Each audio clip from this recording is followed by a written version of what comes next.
Hello everyone, welcome back to the channel. I'm Ben, this is Books with Genghis Khan, and today I am doing a 5-star prediction check-in on all the 5-star predictions that I made about 2 years ago near the start of my channel.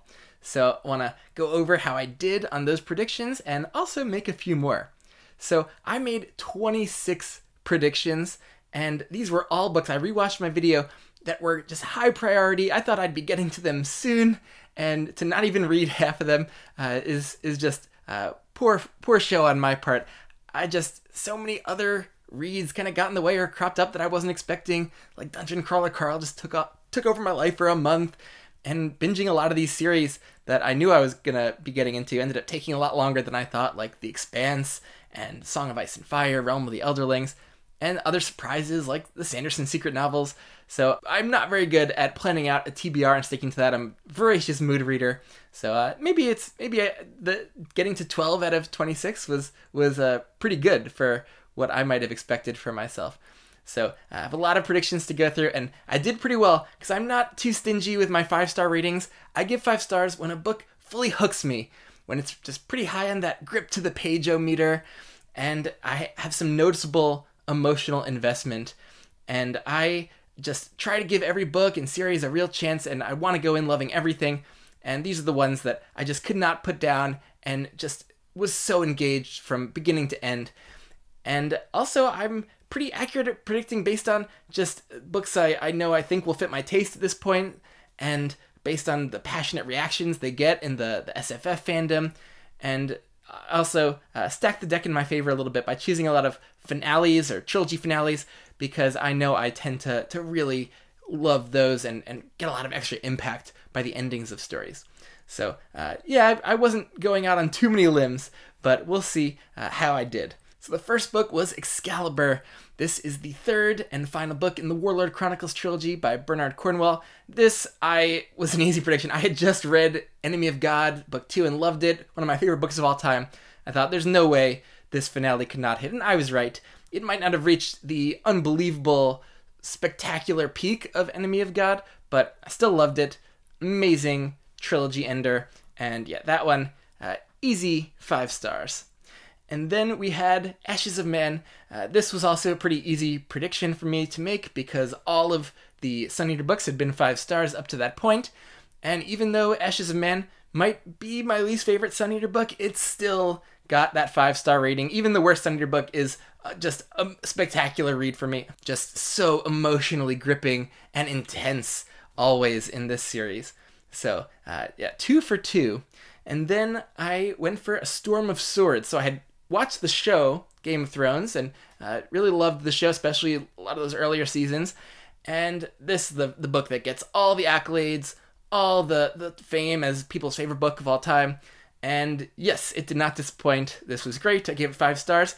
But a bolder prediction would have been to predict Clash of Kings or A Feast for Crows, both of which I also gave 5 stars, and maybe liked even more than A Storm of Swords, since Storm of Swords is so built around certain major climactic events that I had very clear in my memory from the show, whereas A Feast for Crows definitely a little more surprising and interesting to me as exploring something new in book form.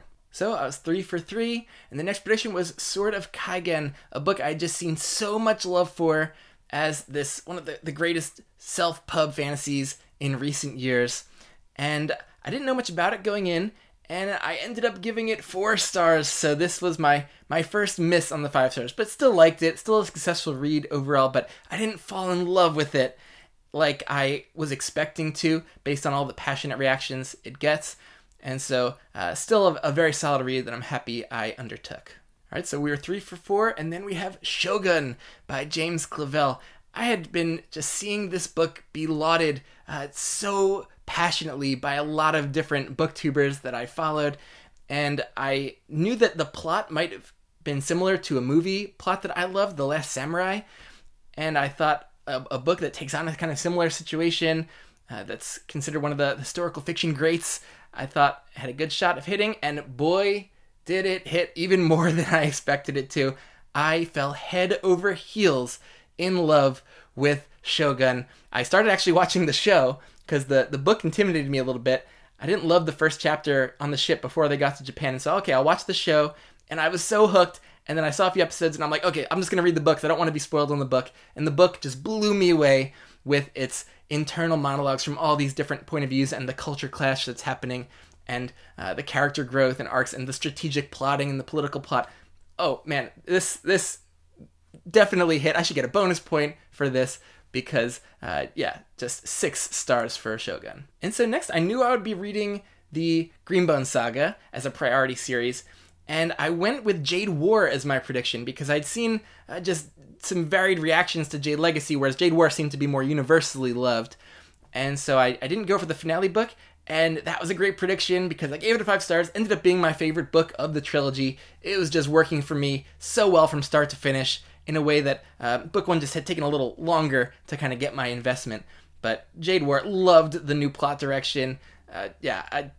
This was a really solid hit for me. The next prediction was an Adrian Tchaikovsky book, and this was already a favorite author of mine from the Shadows of the Apt fantasy series, and I knew that by far his most popular book was Children of Time, and more so than the sequels, and so I was like, okay, I'm going to go for a book 1, and I didn't really understand Tchaikovsky's approach to this series, that it was more like interconnected standalones, and this was a huge hit, yet again, easy 5 stars, become a new favorite book, just like Shogun. And I was just entranced by this book from start to finish. It was exhilarating, the ideas, the plotting. Man, I just couldn't have loved this more. So big hit for me on the Tchaikovsky. Next, I went for 2 Sharp books. So this is his Napoleonic War era historical fiction series. At the time of the prediction, I was kind of in the middle of the series, which 23 books, and I was enjoying a lot of them. And I loved Cornwell's battle writing. It was always so immersed with all these sensory details and the grittiness of these battle scenes. And so I gave 2 5-star predictions that were books that I thought were going to be very centered around battles, and they were. The first was Sharp's Battle, and I didn't know much about it other than the title and the likelihood that it would really focus around a big battle. And it did. It was this important battle in Spain, the Battle of Fuentes de Añoro. But I didn't fall in love with the book. It was, to me, one of the weaker books and less inspired, and I don't think I would have made this prediction if I had known the circumstances of its writing, because Cornwell had kind of finished the kind of main series he had planned and gone through Waterloo, and then the TV production company that was making the Sharp TV show asked him to just continue writing books to keep interest in the series high. And so he went back and just wrote this book kind of out of chronological order, and I think there's a good reason it wasn't in his original plans for the series, because the battle itself wasn't overly dramatic and interesting, and I think the fictional plot was one of the more lackluster ones. I still gave it 4 stars because these books are just so engaging, but yeah, not a hit on that one. But what was a hit in a major way was my next prediction, which was Sharp's Waterloo, which is the climactic book of the kind of first arc of the series that Cornwell originally wrote throughout the 80s and finishing this one up in the early 90s. And this one almost did away completely with kind of fictional plot elements, and the whole thing was this immersive retelling of the couple days around Waterloo, the day or two before it with the minor battle leading up to it, and then just this massive battle set piece lasting almost the entire day that was so suspenseful and dramatic in a way that it's almost hard to believe that this is based on real events. And Cornwell did a lot of research, and I then went and read his nonfiction book about the battle, and they were great companions. And this is one of my favorite books, and just such a gritty war action battle-based book. For my next predictions, I went another direction.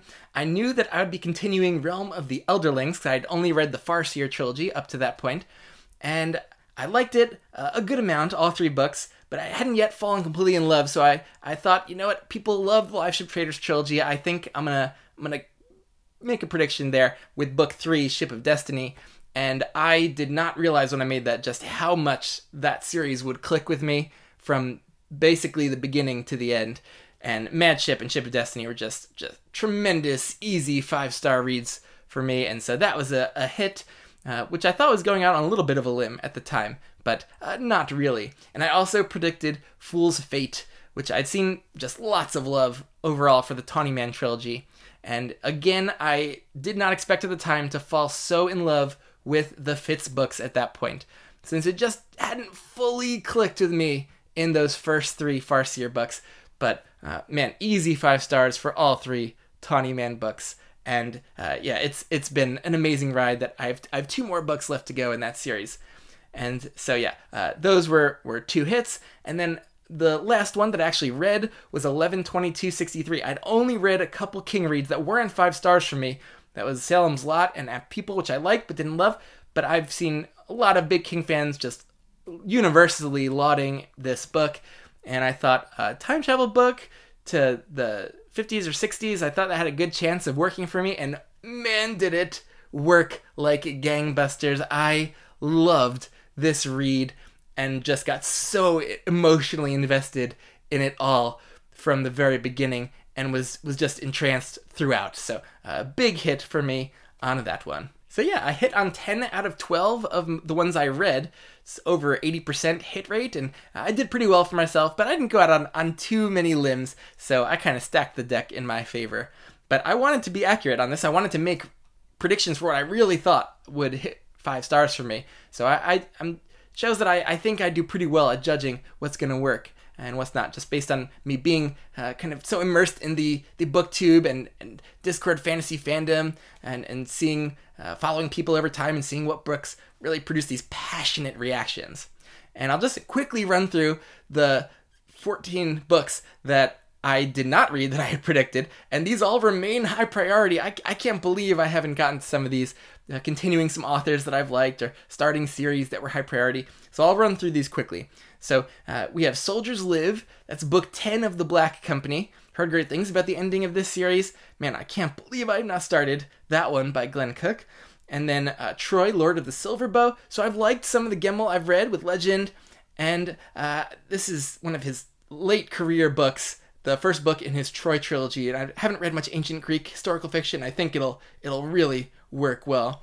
And then The Spider's War. I think that's the last book, the 5th book in the Dagger and the Coin series by Daniel Abraham, and The Price of Spring, which is the final book in the Long Price Quartet. Man, these were such high priorities for me to get to a couple years ago. I've just been kind of putting off starting these Abraham solo books, but I just need to get to those. After loving The Expanse so much, I think these are going to be a real treat. Then Dragon Mage by M.L. Spencer. So once I saw a deluxe Kickstarter edition was coming, I knew I was going to wait to get that, and that is a special hardcover with those great hidden 4-edge paintings. And so I am going to definitely get to this soon when I have an opening for a standalone. And then The Shadow of the Gods by John Gwynne. So John Gwynne's one of my favorite authors. I can't wait to start this series, but I think with the finale kind of finally coming maybe later this year of the trilogy, that once that's ready to come out, I'll dive in, because The Faithful and the Fallen I binged, and it really helped my immersion in the whole series and character arcs to read those books back to back to back, and so I want to do that with Shadow of the Gods, but definitely still think that's a strong prediction. A lot of people seem to like that one maybe more than the second book, although opinions are mixed on which one of those was better. And then Replay by Ken Grimwood. So I actually tried starting this and was not ready for it. It was so emotionally intense from the start. And I'm like, oh, I was thinking this was going to be more like a sci-fi thriller, like Blake Crouch type of read. But man, this was dramatic, and the premise is about kind of going back into earlier parts of your life and reliving them differently. And just with your kind of future consciousness. And I have had this thought experiment for my own life so many times. I want to save this for when I feel like I am really ready for something intense. But I'm very confident in that prediction. And then the couple of KJ Parker picks. I really enjoyed the couple of KJ Parker books I read a few years ago, but I just haven't picked back up with him. And I need to, because I think I'm going to love The Company, which gets some mixed reactions. But this plot of a bunch of ex-military soldiers, friends, kind of going to this deserted island and setting up their own kind of society from scratch. Man, in KJ Parker's hands, I know that's just going to be savage and interesting. So I feel good about that one. And The Folding Knife, too, which Alan has just praised for so long as being a wonderful character study of this genius banker character, Basso. I can't wait to try that one. And then another Tchaikovsky one, which I thought was one of the highest priority books for me, but I still haven't read it. It's Guns of the Dawn, one of Tchaikovsky's most beloved books on BookTube. And I just don't know why I haven't read that one yet. I gotta get to it. I gotta catch up on his whole backlist and just try to tread water to keep up with his new releases. And then a bunch of Guy Gavriel Kay picks. So I hadn't read any Kay, but I'd seen enough praise thrown around for his books, and I thought I would jive with his historical fantasy approach. And I was not wrong, but I did not yet read any of these books I thought were going to be my priority Kay books. I hopped on a buddy read of A Song for Our Bone, and that became my favorite book of all time. And so I'm feeling good about these other ones. And this was Tigana and Lord of Emperors and Lions of Alversan. I made predictions for all of those. And Tigana is the one that gets mixed reactions, but I would be just gobsmacked if all of these books did not get 5 stars from me. I just got so connected to his writing style and the way he wrote the settings and the characters, the evocative language. It just clicked with me so intensely that I'd be shocked if all of these did not get 5 stars. And then one that I am less confident with now, that is Gates of Fire by Stephen Pressfield. So this is a Battle of Thermopylae historical fiction book, and I had put this on because the Brothers Gwyn had just been so vociferous in their praise for the book. And then afterward, this book got read by a lot of different people and did not seem to go well for most people that tried it.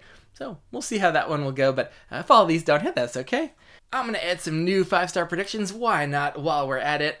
And so a couple real shoo-ins, I think, for me. That is Wind and Truth by Brandon Sanderson. All the Stormlight books have gotten 5 stars. Yeah, if this doesn't get 5 stars, Houston, we have a problem. So yeah, I am very confident in that one. And then Assassin's Fate, just a couple books away from that one. And I am assuming that the end of the journey with these Fitz books is going to hit hard. So a couple real shoo-ins, I think. And then A Brightness Long Ago by Guy Gavriel Kay is on my immediate TBR, chosen by Jake in the TBR competition with him and Kyle. And I think that one is also going to be a big hit. And then Memory by Lois McMaster Bujold. So I have read the first 2 books in the Verkoskin saga, have completely fallen in love with the series and the style, and this book seems to be just a kind of mid-series, kind of ending an arc, very impactful, and I think a lot of these books are going to end up being 5 stars, but that's the one I'm most confident in. And then we have a new James S.A. Corey release, The Mercy of God. So I wanted to go out on a limb at least a couple times with some that weren't just guaranteed to hit. And so this is a book 1 of a new series, but their book 1, Leviathan Wakes, got 5 stars from me. I clicked with that from the very beginning, and I think this writing duo just has a little magic going on between them, and I am very excited to try out their new release pretty soon, I hope.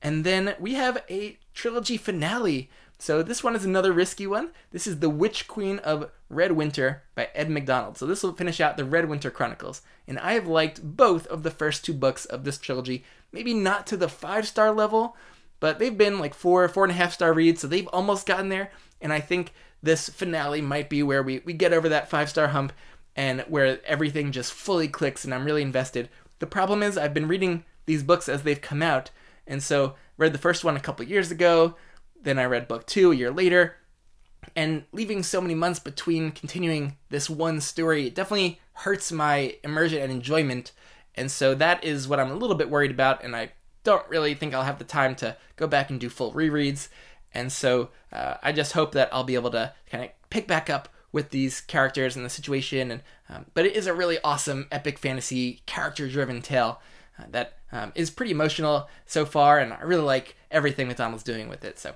I think a more kind of fast-paced, kind of high-stakes finale might really work. And I'm currently in book 7 of the Alex Verus series by Benedict Jacka, and I'm not going with the last book, book 12 here, but book 10 seems to be what a lot of big fans of the series who've read it all say is often among their favorites. That is Fallen. Usually when a fandom kind of coalesces around having one big favorite book, like Changes and Dresden Files, there's a good reason for it, and so I would expect that one to hit and maybe be the first 5-star Jack read. I've given basically all of these 4 stars because they've been engaging, but haven't just hooked me to the point where I feel really invested. But I'm hoping we'll get there maybe before book 10. But that's the one I'll predict. And then the last prediction is a real high priority book for a new author to try that has been just gaining so much steam in BookTube, and that is Robert McCammon's Swan Song. So I know the kind of post-apocalyptic plotting setup of this, and I've never read a book like that, haven't read The Stand, and I think this book has a chance to just be a huge, huge hit with me.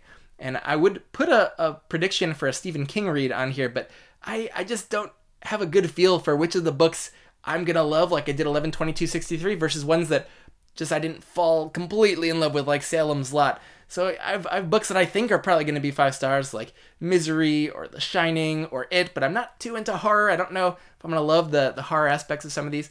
I think I might end up loving the Dark Tower series, but I don't really know which of the books in there, like Drawing of the Three or Wizard and Glass, might end up hitting. So I'll hold off on a Stephen King prediction, but I do think there are a lot of 5-star Stephen King reads in my future. Oh, you know what? I'm going to make an impromptu Stephen King prediction. I'm going to say The Long Walk is a 5-star read. So there we go. There's my Stephen King 5-star prediction. Been seeing a lot of hype for that one, and I know the kind of setup of that, and that seems like it will be up my alley. So there we go. There's a recap of all my 5-star predictions from a couple years ago, and a couple new ones. Let me know what you think of how things went for me, and of how you think I might react to some of the ones I've still yet to read. Let me know which ones and books you have upcoming that you think are going to be big 5-star hits for you. Love to hear about it in the comments, and I'll catch you later.